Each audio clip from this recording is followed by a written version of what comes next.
We're ready to go on Geist and Tampa Bay Downs.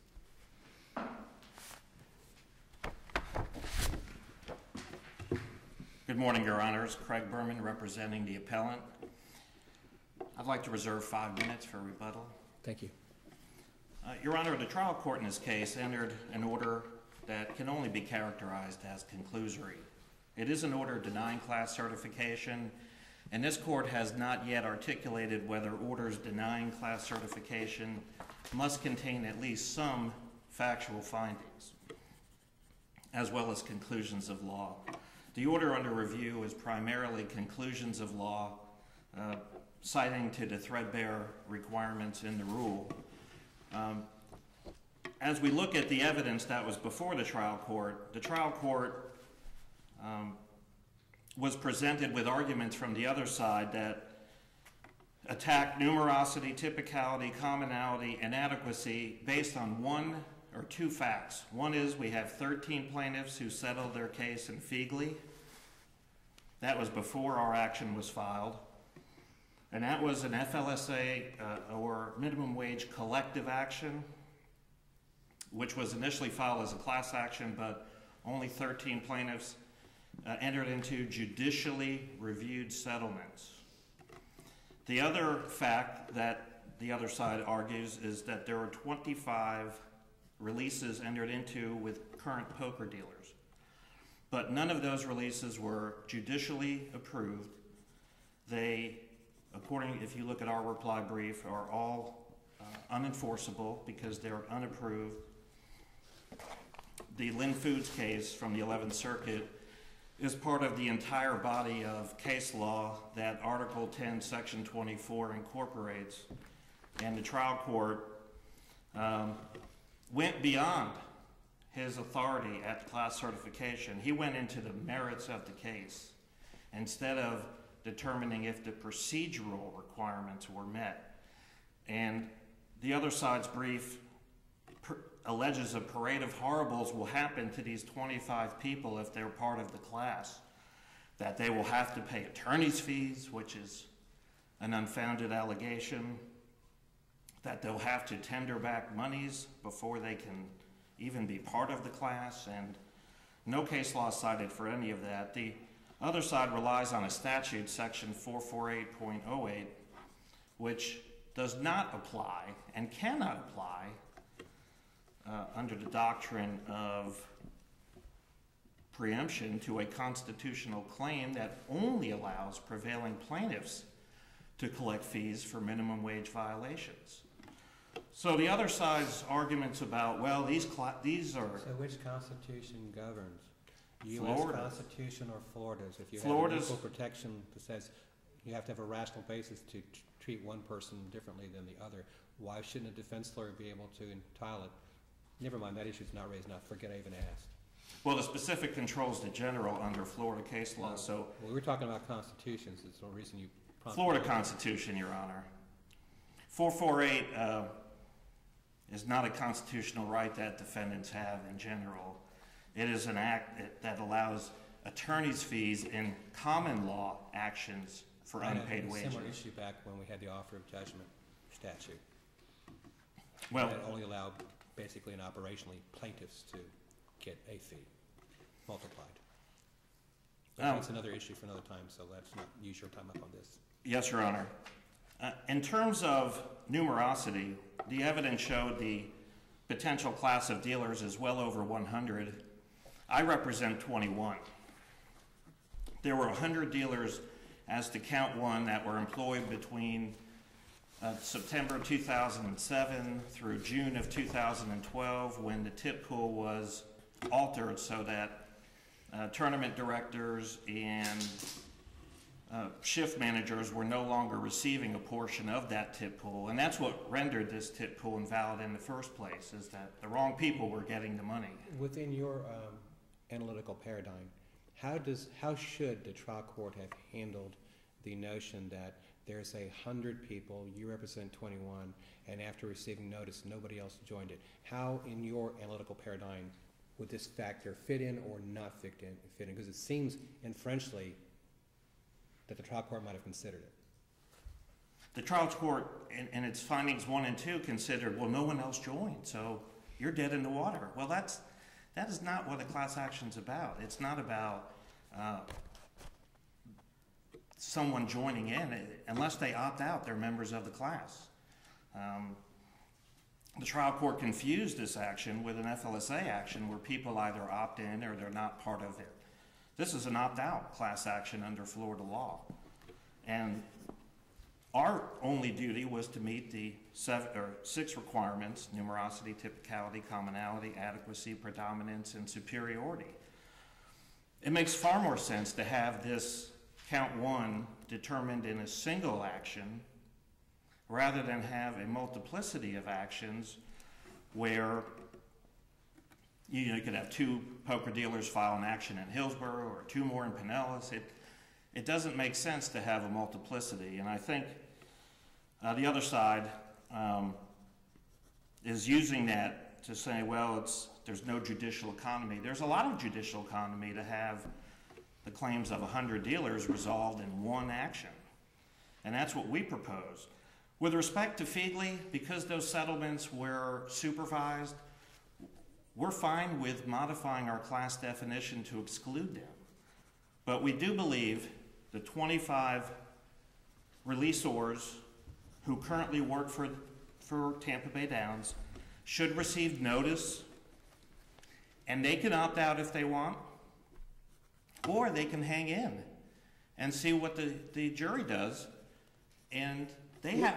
What does that reduce the number to if you reduce... 78. We had an admission of 120. If we subtract 38, we're at roughly 78 or so. We're still a presumption of numerosity at 40 and above, and the Sosa opinion of the Florida Supreme Court would even go below that. I think, Your Honor, your opinion in Morgan v. Coates is very instructive about the issues of typicality and commonality. Every poker dealer in that count 1 class had 10% of their nightly tips put into a tip pool. That money was distributed weekly to people like tournament directors who are not traditionally tipped employees and shift managers. And commonalities... Subgroups, weren't some of those also supervisors who did receive back from the tip pool? Yeah, but the individual supervisors will never have to give up a cent. It's the employer who has to give up a cent if this thing is an invalid tip pool. And also, when those people have dual capacities, they punch different clocks. They are paid differently. If you spend 6 hours as a poker dealer, that's how you're paid. If you spend 2 hours as a tournament director, they get a higher hourly rate, and that's how they're paid. So there's no conflict in any of these poker dealers. None of them. The 3 class representatives we proposed were ones who were not involved in Fegley, were not parties to an unsupervised release, and had retained me. And the only problem the other side had with that was, well, how can they make decisions that might affect people who sign these releases? And again, these releases, if you look at the McCown case in our reply brief, they can be part of the class. They don't have to tender back a red cent. If somehow Tampa Bay Downs is deemed to have given them full value for minimum wage, which we contest, there'll be a 0 verdict. Or if these releases are somehow enforceable, Tampa Bay Downs will get summary judgment before a trial. If they truly believe we have valid releases, move for summary judgment. So this trial would be, if they're right, about 78 people. If we're right, it's about 78 plus the 25, and the only people that should not be part of this trial are the Fegley plaintiffs, because again, those releases were supervised, and those people were also represented by attorneys, but none of these 25 people that signed releases were represented. And obviously, we believe there's elements of coercion, but we don't have to prove that. say those releases are a defense, they have to prove that defense. And that defense should not be considered at class certification. What is the effect, if any, of your concession to the trial court that denial of class certification was not prejudicial to your client? There is absolutely no, that does not in any way speak to judicial economy of a class action. It's not even an element under Rule 1.220. Lack of prejudice, not an element. The evidence is going to be the same whether it's my 21 people or there's 78 or 100 people. The evidence is going to be about how much money was put into the tip pool, which positions got it, did that violate the tip credit because the tipped employees did not receive or keep all of their tips or share them with traditionally tipped employees. That's going to be the issue. Whether it's Geist plus 100, the trial will be about the same length. Most of this evidence will be by hours worked, spreadsheets of who received tips, and it's not going to be tremendously, it's not going to be much additional length, with the additional class members. As far as the release, we can tailor a notice that says if you signed a release, Tampa Bay Downs argues X. And we can put our spiel in that we do not believe that 44808 is in any way an impediment or a detriment to you filing this, and then they will make a decision whether to opt out. And I suspect they will not opt out because they know they're not going to face attorney's fees if they keep their iron in the fire. And I think a lot of the dealers are, sitting back waiting to see what is going to happen with class certification. I think the trial court just focused too much on this defense of some people signed releases and therefore there are conflicts, and there are no conflicts. All of these people know each other, they're acquainted with each other, they've worked with each other for over 5 years, and this would be probably the smoothest class action in Florida history. It's not your traditional class action where it's $2 per plaintiff times 20,000, but there's still benefits.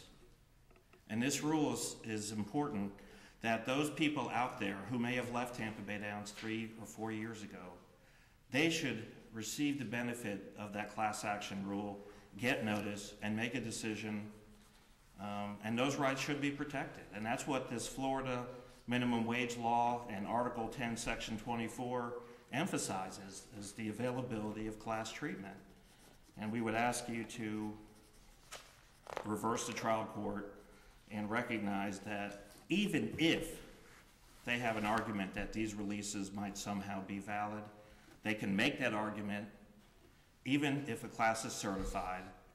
And we believe ultimately that argument will fail for the reasons stated in our brief, the public policy concerns about this. The purpose of this Florida constitutional provision was to avoid putting people on welfare, to avoid the public trust being used to finance people who don't make enough money. And so there are public policy concerns why these releases are not valid. The trial court never reached those, which was appropriate. He doesn't have to reach that. But he still gave undue influence, or gave undue effect on the fact that releases were signed, and therefore there are different implications depending on if this thing goes to trial. With respect to the severance of counts 2 and 3, there's a 5-year statute of limitations. There's challenges with counts 2 and 3 that are different from count 1, and we believe count 1 was the claim to be certified. It affects the most people. Count 2 only affects people who were there past July of 2012, and a lot of people have left, and a lot of people don't want to litigate some of that. So we didn't see class treatment for count 2 at this time. And if it's severed or not, obviously, if you uphold the trial court's order, we will probably litigate counts 2 and 3 in this action. But if you reverse and remand and certify class, then we will sever those counts, refiling as we see fit within the 5-year statute of limitations.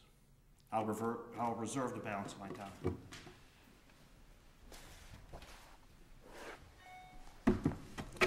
Good morning. May it please the court. I'm Nancy Paykoff from McFarland, Ferguson, and McMillan. I'm here with Andrew McLaughlin, also from our firm. Just as basic proposition, plaintiff had the burden of proof at the hearing on class certification to establish that all of the prerequisites for class certification were established. And what the rule of the case law says is that there must be an evidentiary basis for certification, especially when the non-moving party contests certification. So Tampa Bay Downs contested certification, so that means that the plaintiffs were required to do more than just prove the number. They were required to prove every element. The trial court proved that the plaintiffs didn't meet their burden, and what that burden was to show that the current class representatives in proving their own case necessarily were able to prove the case for all the other class members. And if they can't do that, then it can't be certified. So that ruling comes to this court under an abuse of discretion standard. In regard to the order and whether there were sufficient findings of fact, there's definitely a difference between an order that grants class certification and an order that denies class certification. Because if the trial court's going to grant class certification, there has to be a finding that each of the elements was established. But if the trial court's going to deny class certification, really the court only needs to find that one of the elements wasn't established. So it wouldn't be necessary for the court to make findings, detailed findings on all of the elements, as long as there were sufficient findings on at least one of the elements, and that wasn't an abuse of discretion. So we believe that there are sufficient findings, especially in relation to numerosity. And it really is a lot more than just about the releases. The evidence showed that, and the court's order talks about, doesn't even talk about the releases. The court's order talks about that the potential class members are aware of the lawsuit because the notice that was sent to them regarding the release of their personal information. So they were sent a notice to notify them of the case, and it was clear that no additional plaintiffs had come forward. And it had been, I believe, about either 6 months or a little longer from the time that notice had been sent. So,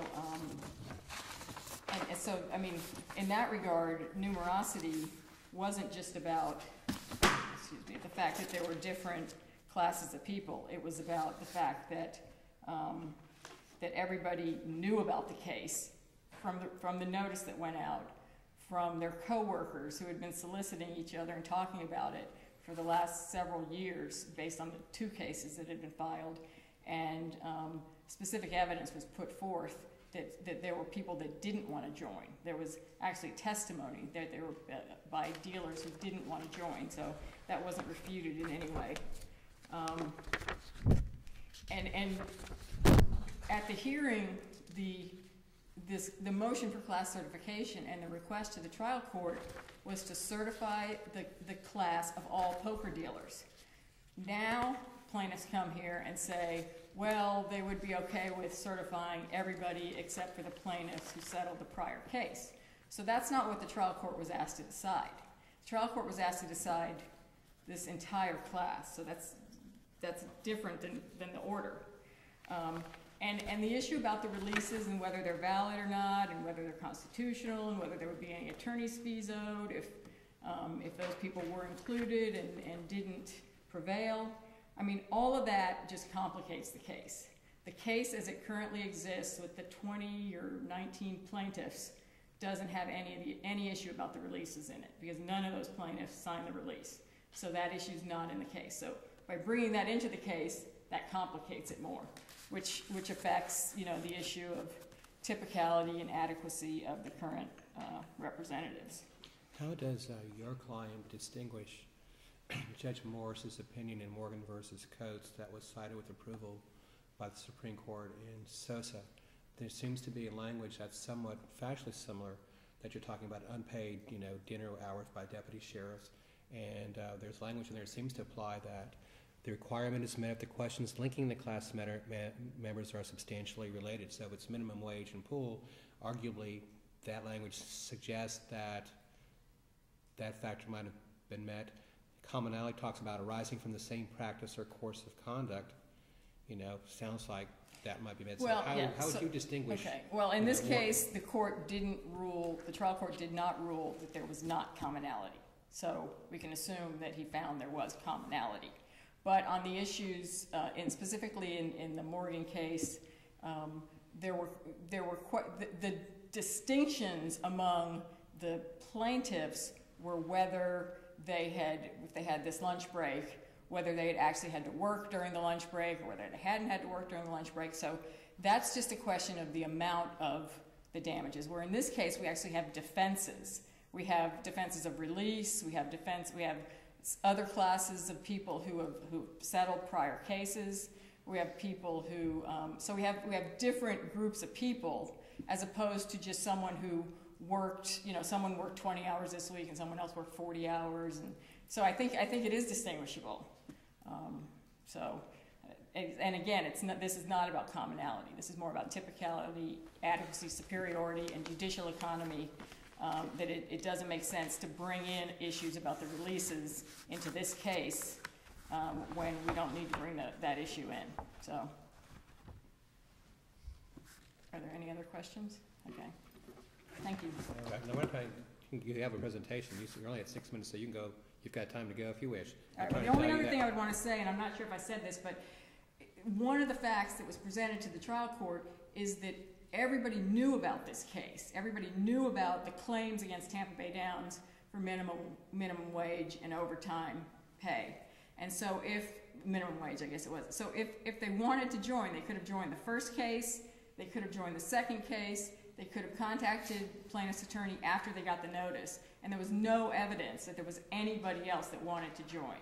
So we cited a case in our brief that says when everybody knows about the case and everybody knows each other, because these people all work together, that shows that it's not impractical to join the parties, which plaintiff never addressed why it would be practicable to join additional. In determining the class members, who was employed, does the record tell us how many people may have left the employment during this time, or is the record silent or vague? I think it was silent as to that. I mean, yeah.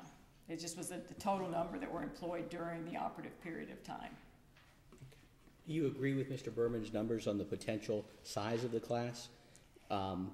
78 if you exclude the previous settlement class? Well, I mean, we agree that there were approximately 120 that were originally fit within the period of working.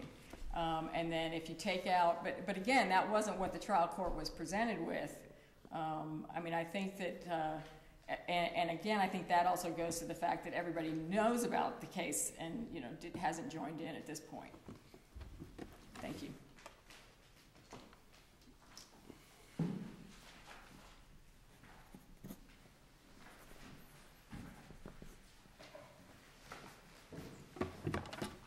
There is no case law that equates lack of interest in joining affirmatively as a plaintiff in a collective action with a lack of numerosity. In fact, in my brief, I cite a case, McLaughlin. It's a federal case, and it dealt with this exact issue where some people had, in fact, 13 people had opted into a federal collective action. That claim was settled, and then someone wanted to file a class action under Massachusetts law after that.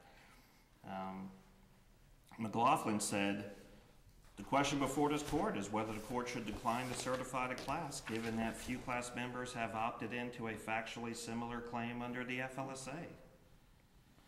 And the court went on and answered that question affirmatively and said the fact that it is harder to opt in to a collective action and that it is riskier for an employee to put their neck out and opt in does not mean we should limit state remedies, which in this case is a class action, an opt-out class action. The court in that case certified the class and said that, as other courts have noted, the FLSA action and state law remedies are entirely separate rights that may be pursued by the plaintiffs. An employee's failure to opt into the FLSA litigation should not deprive them of their right to pursue a state law remedy through a single class action. So in that case, they said the class should be considered to include all 51 employees and not just the 13 that have joined the FLSA action. And that's on pages 19 and 20 of my brief. In fact, the McLaughlin court said numerosity was met because the simple fact, or the fact that people have not taken even the simple step of opting into the collective action confirms that joinder would not be a practicable means for pursuing their claims. And the court echoed what other courts have said, that there is a real fear of retaliation. If you work for an employer and there's a case, it is a lot easier to remain silent and wait for the class action than to opt in affirmatively and strike a blow against your employer that the employer is going to remember.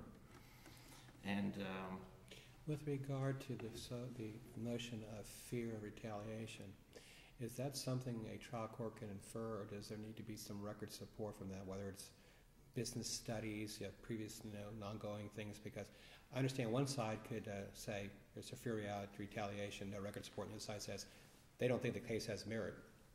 I mean, so is this just the language of the appellate court or the trial court writing in McLaughlin, or do you know if there was some sort of scientific or statistical study that supported this conclusion? It's not something that has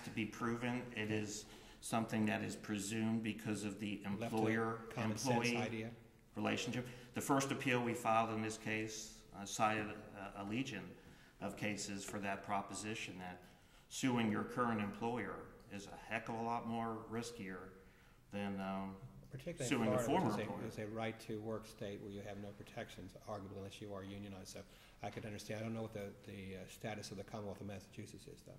I get a million calls, people saying, I know it's a right-to-work state, but do I have protection? Most people don't know what their rights are, and the last thing they're going to do is try to anger their current employer, where they may be happy, but their rights may also have been violated. And I think that's one of the benefits of a class action, is that you can participate in it as a class member even though you're not a named plaintiff. And that's the real benefit that Article 10, Section 24 brought to the table that federal law did not provide. And that's the beauty of a case like this, is that you don't have to be in fear. And in fact, the fact that it's a class action, that we put them on notice, that we gave pre-suit notice, well, we have real problems with that as a plaintiff's bar, but immediately the employer says, we're about to be hit with a class action. Let's get meetings with 25 people and offer them a flawed formula and give them something and see if they'll sign a release, because we're the good guys. We're paying it voluntarily. Well, they paid bupkis. They paid little or nothing. And that's exactly what the class action is supposed to prevent, these kinds of race to the release. And I know the first appeal was denied, but those releases had already been signed, and I'm not sure if y'all could have reversed. You could have stopped future releases, but you couldn't have stopped what already occurred. But that'll probably have to be your last word as we go past your 5. I just want to thank you for hearing us, and Thank you both. That actually concludes our session today. So with that, I will declare the court to be in recess and wish you all safe travels.